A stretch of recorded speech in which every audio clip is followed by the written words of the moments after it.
So, hi, I'm Ashley Downey, founder of Greenhouse Culture, a space for green thinking, peer-to-peer learning and knowledge sharing. Welcome to our Tea Table Talk series. We have Michelle Phillips here with us today from Diversion Green. Thank you for joining us. Well, thank you for inviting me to talk to your table talk. It's great. Great.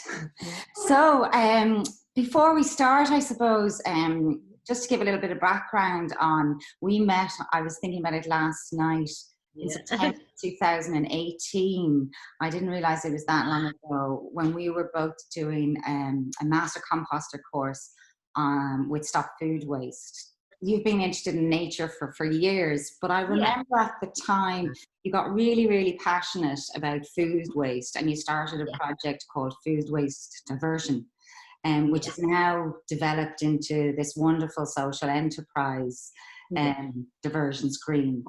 Yeah.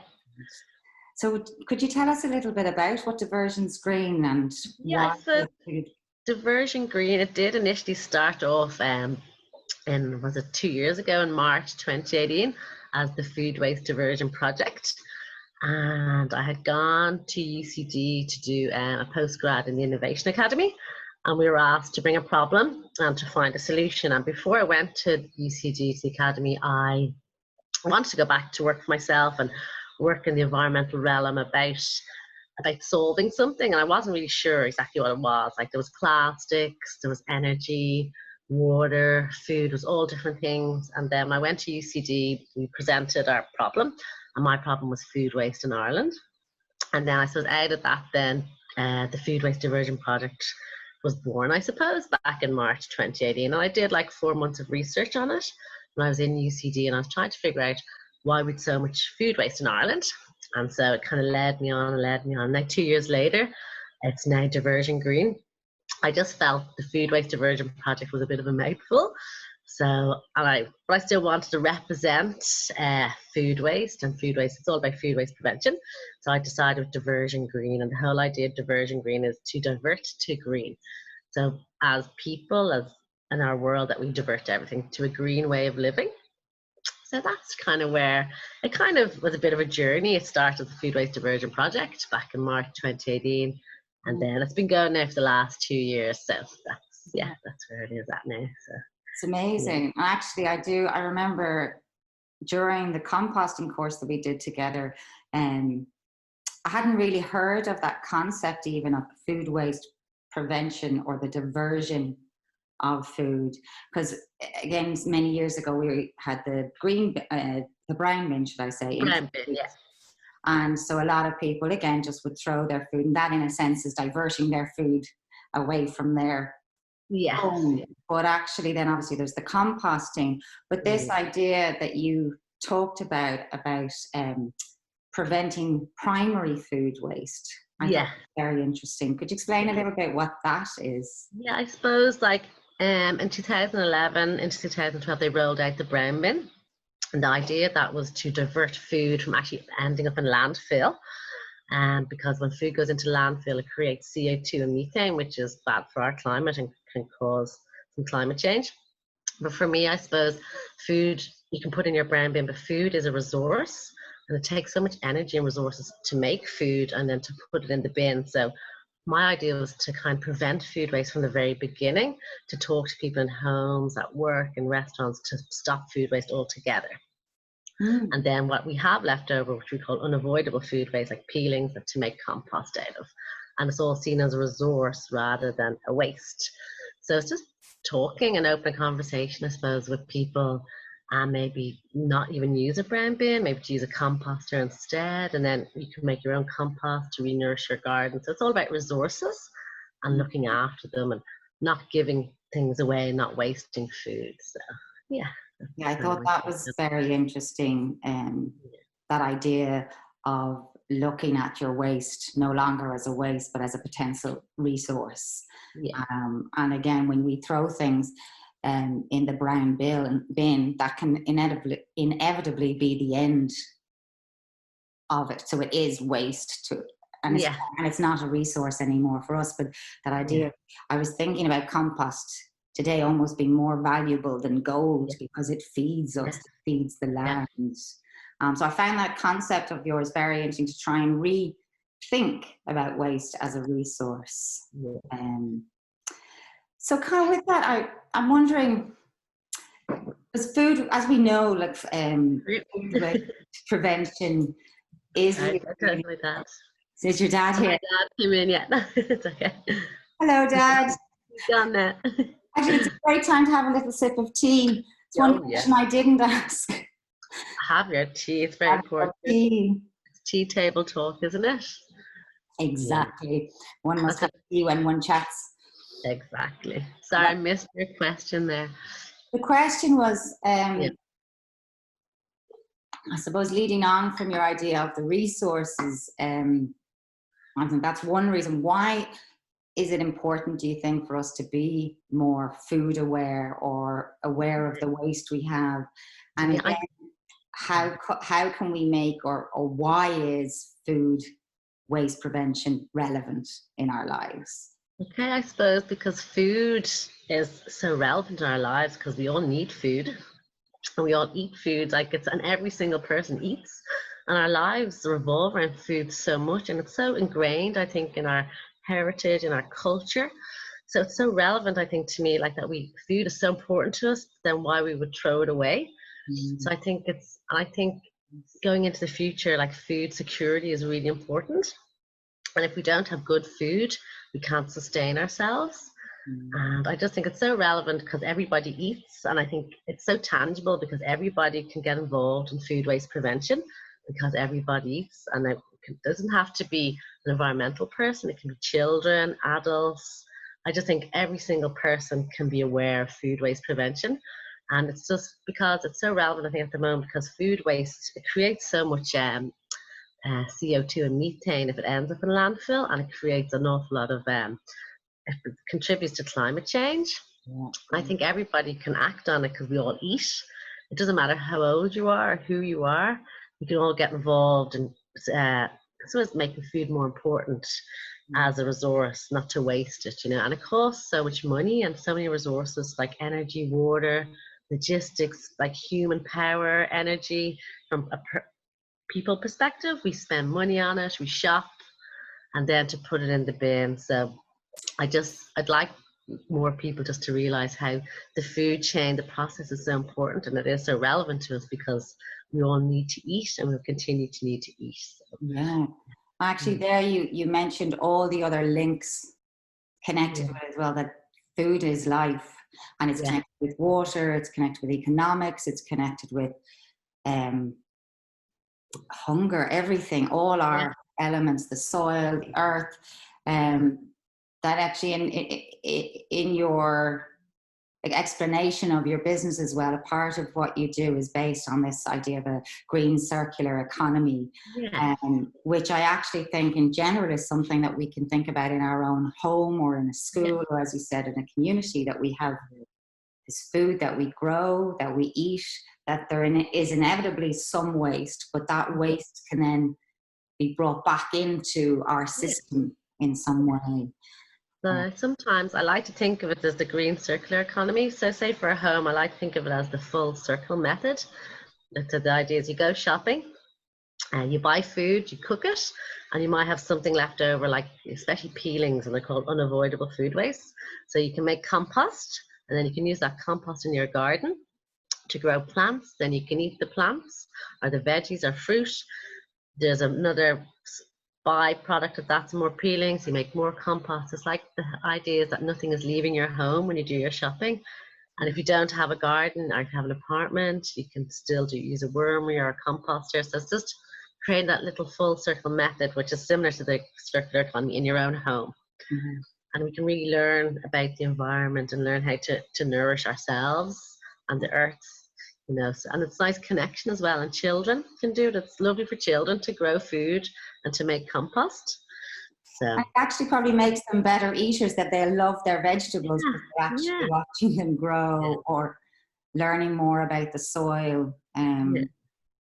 As you said, I even think that word connection is really important, because I think in today's society we are less and less connected, not only to the food we eat, but how we buy it and how we engage. We're so busy that that when you create this wonderful circular system at home, you are much more connected to even the way you respond to your own space and everything. So I think there's a whole well-being, for me, I think, connected with this as well. Not only for people, their businesses, then obviously feeding the world, as you said, in general. I suppose with that, some of those things seem easy in a sense, the kind of buying your food, cooking it, maybe putting it in the freezer, all these little things that we all try to do to not waste food. And I think a lot of us potentially feel that we don't waste food. Like I remember us and actually many of the people on this Stop Food Waste composter course talking, we were asked to measure our food for a week. And I know that's something that you encourage as well, this idea of seeing your waste. But the actual then mechanics of how, if you're someone who doesn't like the idea of dirt, or it seems like a lot to do you have any advice for people who want to start reducing their waste, but maybe there's that dirt stigma attached to it, or hassle stigma attached to it? Like how can we get involved and take action? I suppose the first thing I always say to people is to actually measure the food, as you were talking about, and to look at your food waste as a whole, say for a week. And I have the sheet here that we got at the composter course, so I always give this to people, and it's from the stopfoodwaste.ie. Can you see that there? Yeah, perfect. Yes, I'd always recommend. So I suppose we can't prevent anything or reduce something if we don't know what we have. So you need to monitor it. So you do this over the week, and you fill it in, and you write down every little bit of food waste that you have. It could be anything, all your peelings, your bits of crackers, bits of bread, and lets you have a kind of visual and a kind of monitored amount. So you weigh it all at the end of the week, and then it gives you a monetary value of, you multiply the kg by €2. So I think when I did this, I kind of thought I didn't have a lot of food waste either, but it really showed me where I was wasting food. And one of my things was there was loads of like gone off dry crackers in the end of packets. You know, like one or two little broken crackers. And I was like, okay, and I was putting them then out for the birds, and then putting bits of stale bread out for the birds, or bits of meat out for the cat. But if food that could have been eaten by a human goes out to an animal, it's still a food waste. So I think the very first thing is to do that, and the results from that will really show you what you're wasting, and then you can figure it out. So after I did that, I actually kept all the food on the draining board for the whole week as well, to have a visual of it, and I took a photograph of it. Okay, maybe that's a little bit extreme, but that can show you. Depends on the food, I suppose. Dry crackers or it's kind of dry, the crackers and bits. But I was really shocked at myself, because I thought that we didn't have any food waste. Like I know we had peelings and things, and then after that week, so that really helped me to look at the different variables. And then since then, if there's a dry stale cracker in a packet, I'm just going to eat it. I just decided it's a bit stale, we can eat it. So, and I just really, and then my daughter's lunches as well for school, I was putting too many things in. The lunchbox was coming home, so it just really helped me change it. That's the very first thing I would do. And then he says, but if you could achieve a lot less food waste in this, then you wouldn't have to do the compost or have to use your brown bin, because you wouldn't have too much. You might just have peelings, which can go straight into the bin.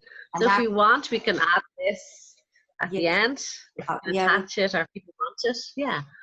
So that really worked for me. And that actually goes back again to your preventing primary food waste, which is what you talk about. That what is the biggest step you can take at the beginning to reduce the waste? And I found that was really interesting, because I remember you bringing in because you did it very thoroughly. You kept it there for the week. You took photographs. You really showed. But what was very interesting, I think, for you is you found out that you were actually overpacking your daughter's lunchbox. You had a conversation with her as to what she wanted. For me, we found, myself and my husband, we would often bulk cook. So we'd have enough for 2 days, but there'd still inevitably be a bit more that we wouldn't feel like having it 3 times. So it would go into the fridge, but then we had all these perfectly little packed containers in the fridge. but they would get to the back. So I didn't realize we were wasting actually so much from trying to prevent food waste by making too much. So that's where we started. And then for us, I had a block, even though I went on the master composter course, I must put my hands up and say I had a block in terms of getting started with a composting. So what I started to do, then I noticed we eat a lot of vegetables, very, very little meat. So we didn't have to worry about bones as much.